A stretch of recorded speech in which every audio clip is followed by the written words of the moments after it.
2020 campaign started in August 2017 when Representative John Delaney began his presidential campaign. Other notable candidates included Kamala Harris, Elizabeth Warren, Bernie Sanders, Joe Biden, and Michael Bloomberg. The Democratic Party coalesced around two candidates after Pete Buttigieg, Michael Bloomberg, Amy Klobuchar, and Elizabeth Warren suspended their campaigns en masse. Sanders and Biden were the remaining viable candidates at that point. Sanders suspended his campaign in March, making Biden the presumptive Democratic nominee. Biden officially clinched the Democratic nomination on June 5th, 2020, and he chose Kamala Harris to be his running mate. Trump ran for re-election without significant opposition. Mike Pence ran with Trump for a second time. We're going to start off in 2012, where Obama won Florida with 50% of the vote. Obama won the Electoral College with 332 electoral votes. Romney did better in rural counties and Obama did better in urban counties. There was no relationship between income and candidate preference. Romney did better than counties with a higher Caucasian population. Obama did better in counties with a higher minority population. Romney was slightly more successful in older counties, and Obama was slightly more successful in younger counties. Romney was more successful in counties with less education, and Obama was more successful in counties with better education. Trump won the 2016 election with 304 electoral votes. He won Florida with 48.6% of the vote. Trump did better in rural counties and Clinton did better in urban counties. Clinton did slightly better in wealthy counties and Trump did slightly better in poorer counties. Trump did slightly better in counties with a larger Caucasian population, and Clinton did slightly better in counties with a larger minority population. Trump did slightly better in older counties, and Clinton did slightly better in younger counties. Trump did better among voters with less education, and Clinton did better among voters with more education. Generally speaking, Trump expanded Republican leads in counties he won, and Clinton expanded Democratic leads in counties she won. These are both trends from 2012 to 2016. We're now going to move on to major events in the 2020 election cycle. The cycle started with an investigation into a phone call between Trump and Ukraine's president, which led to Trump's impeachment. The Senate acquitted Trump. During Trump's impeachment, Trump assassinated Qasem Soleimani, the commander of the Iranian Revolutionary Guard Corps. This was the climax in escalating tensions between the United States and Iran, which included downing military drones and seizing oil tankers. Soon after these events, Chinese researchers reported the outbreak of a new virus related to the common cold. This virus was named COVID-19. Trump subsequently banned China travel to China, and later he did so with Europe. The pandemic rapidly worsened going into March. Everything shut down, including sports, schools, and restaurants. The focus of the government's response shifted to finding reliable testing kits. Both parties hosted virtual conventions with differing styles. The Democrats recorded everything, and the Republicans used a combination of videos and live speeches, including Trump's acceptance speech in the Rose Garden. As we moved into September, Justice Ruth Bader Ginsburg passed away. Republicans sought to replace Ginsburg before the election, and Democrats vowed to block it. Trump nominated Amy Coney Barrett, who was confirmed without incident. The first presidential debate was on September 29th. The debate was chaotic, with both sides constantly interrupting each other.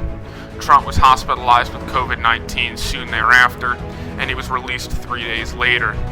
Trump's doctors said that he was virus-free after the 11 days with the virus. In response, the second debate was made virtual. Trump refused to participate in a virtual debate. The debate was eventually canceled. The final presidential debate was on October 22nd. Major issues included Trump's response to the pandemic and packing the Supreme Court. The debate was more civil than the first encounter. We're now going to continue by analyzing the major events for Florida voters. We're going to start in June 2020, where George Floyd's death were among the most important issues to Floridians. Protests were sparked across the state. Opponents to the protests excoriated the violence and linked the protesters to Nicolas Maduro, president of Venezuela. Supporters of the protests said they were standing up to a racist system. Florida lacked valid polling in June, but we can still learn from those polls. Biden had between a 3 and 10 point lead over the month. Race relations and the pandemic were the most important issues. Biden supporters were mostly voting against President Trump, and Trump supporters were mostly voting in favor of President Trump rather than against Vice President Biden. In July, the pandemic reached record levels in Florida. testing sites often ran out of supplies before day's end, but Mike DeSantis' supporters said the state was well positioned to deal with the new spikes. His opponents, however, called the state and federal response inadequate. State and local leaders reportedly delayed mask mandates, angering some residents. Trump's decisions to host campaign events in Florida, despite the rise in coronavirus cases, were condemned as a distraction from his pandemic response. DeSantis continued to reopen his state over this period, claiming there was no reason to stop. Florida still lacked quality polling in July. Only 5 of 12 polls are valid, and they were quite unreliable. Trump's best poll and Biden's best poll were 14 points apart. Trump's approval rating dropped from pre-pandemic highs, likely due to his pandemic response.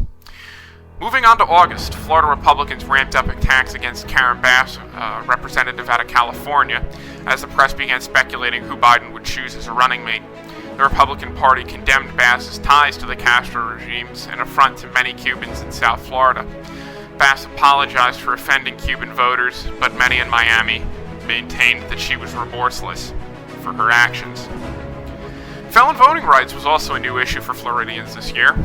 Florida passed a constitutional amendment to re-enfranchise felons upon the payment of fines and other financial obligations.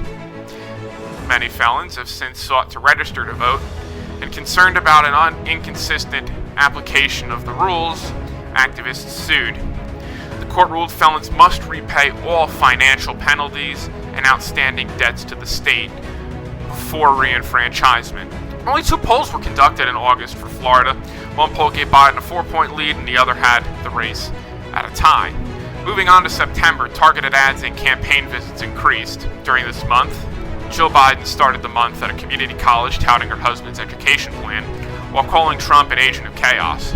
The Trump team responded by touting their own education plan, while deflecting blame for the pandemic. Biden made the first major ad buy, launching a multi-pronged attack against the riots and pandemic to neutralize Trump's main talking points. The Trump campaign's first major visit to Florida was with Eric Trump, alleging Biden used his office to benefit his son. Harris's first visit was to Miami-Dade County, where she tried to connect with minority voters by condemning Trump's COVID-19 response and systemic racism. Trump's first major ad buy was on hip-hop radio stations in the Miami area, where Herschel Walker praised Trump's work on racial issues to make inroads amongst minorities. A few days later, Trump made a second ad buy condemning Biden's lack of career achievements. Biden countered in Tampa, touting his record on job creation. The Trump campaign reached out to women voters in mid-September with a Women for Trump bus tour, seeking to paint Trump as a champion for women's rights. That day, Michael Bloomberg made a $100 million ad buy to help Biden. Trump held a massive rally in Jacksonville on September 24th, touting his law and order agenda. Trump also claimed Democrats could not win without massive election fraud.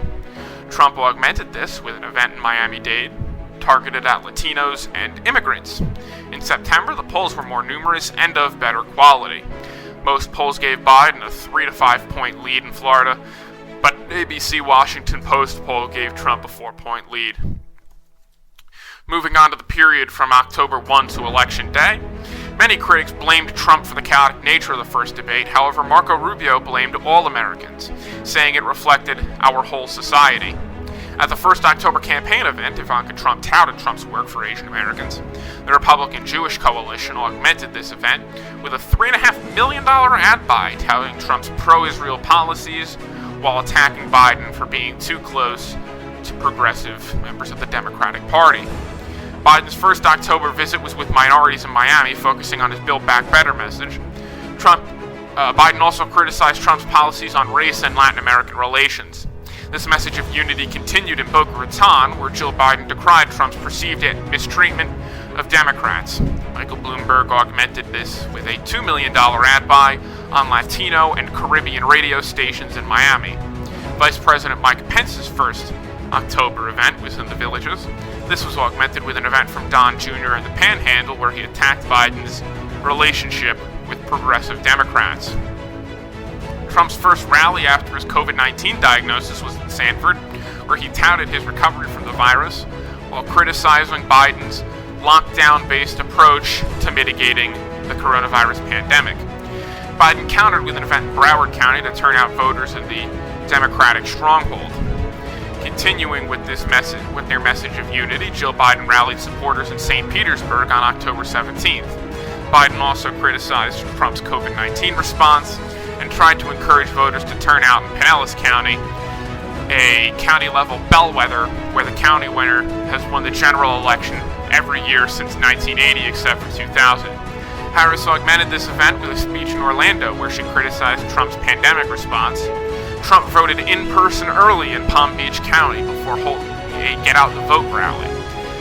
The Biden team countered with a drive-in rally in Miami with former President Barack Obama to increase minority support. This was the first of many rallies with Obama, who also held a drive-in rally in Orlando to condemn Trump's pandemic response. In the final week of the campaign, Florida was a heavily visited state.